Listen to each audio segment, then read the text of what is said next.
Hello বন্ধুরা, welcome back to my channel রাখি kitchen. আর আজকের আপনাদের সঙ্গে আমি শেয়ার করব বাঁধাকপি নিরামিষি চচ্চড়ি। তো বাঁধাকপি এমনিতেই সবার খুব প্রিয়।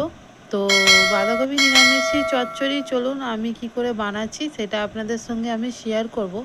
আর আমার এই রেসিপিটা আপনাদের ভালো লাগলে একটা সাবস্ক্রাইব করার অনুরোধ রইল।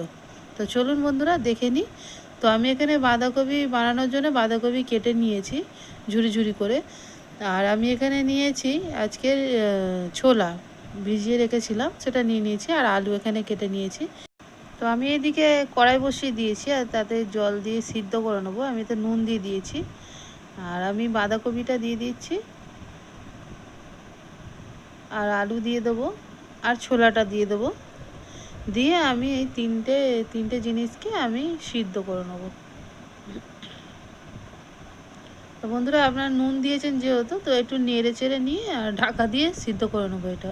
তো দেখুন এখানে আমার বাঁধাকপি সিদ্ধ হয়ে গেছে, আমি নামিয়ে নিয়েছি। আর আমি এদিকে একটা কড়া বসিয়ে দিয়েছি। কড়াতে দিয়ে দেবো আমি অল্প একটু তেল।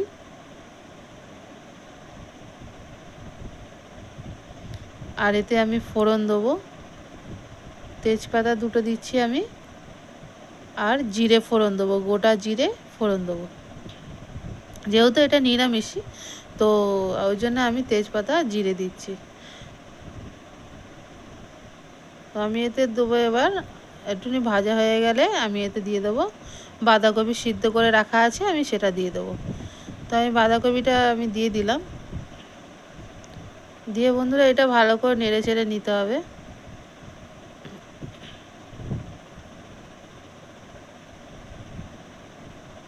দেখতেই পাচ্ছেন আমি নেড়ে নিয়েছি। এখানে আমি নুন দিয়ে দিচ্ছি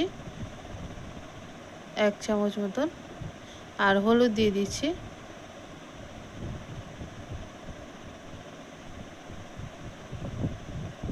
আর এখানে দিচ্ছি আমি 1 চামচ জিরে গুঁড়ো।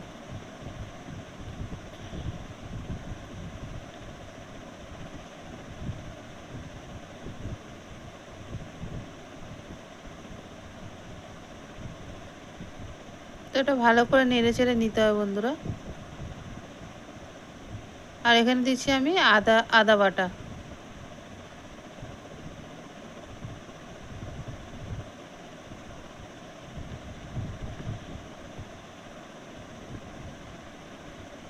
আর এখানে দেখুন আমি দিচ্ছি আলুর দম মশলা সানরাইজের।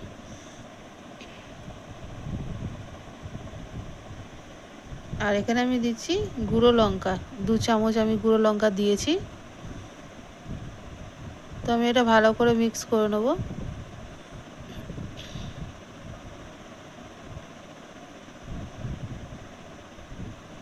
দেখুন আমার এটা ভালো করে মিক্স করে নিয়েছি আমি। এই মশলাগুলো হালকা হালকা ভাজা হয়ে গেলে আমি এবার এতে দেবো জল। তো আমি এতে অল্প একটু জল দিয়ে দিচ্ছি, যেহেতু বাঁধাকপি সিদ্ধ করা আছে, তো তাই জন্য আমি অল্প একটু জল দিচ্ছি, বেশি জল দেবো না। তো জলটা দিয়ে ভালো করে নেড়ে চেড়ে নিয়ে এটা ঢাকা দিয়ে দেবো আমি।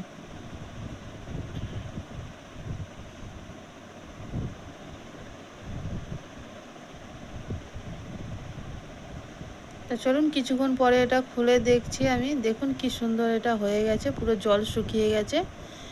আর বাঁধাকপিটা আমার পুরো পারফেক্ট হয়ে গেছে। তো আমি এটা একটু নেড়ে চেড়ে নেবো।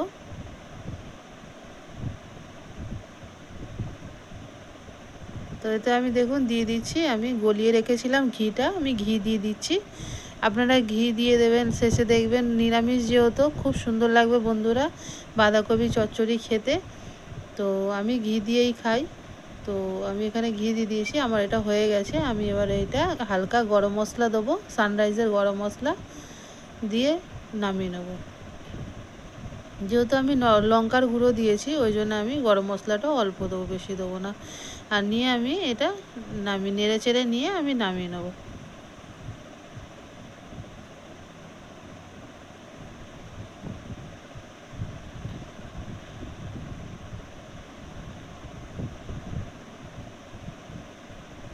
তো চলুন আমার এটা হয়ে গেছে, আমি এবার এটাকে প্লেটিং করছি। তো দেখুন আমি এখানে সার্ভ করেছি, কি সুন্দর চচ্চড়ি কালারটা এসছে। বন্ধুরা আমার চ্যানেলে সাবস্ক্রাইব করবেন আর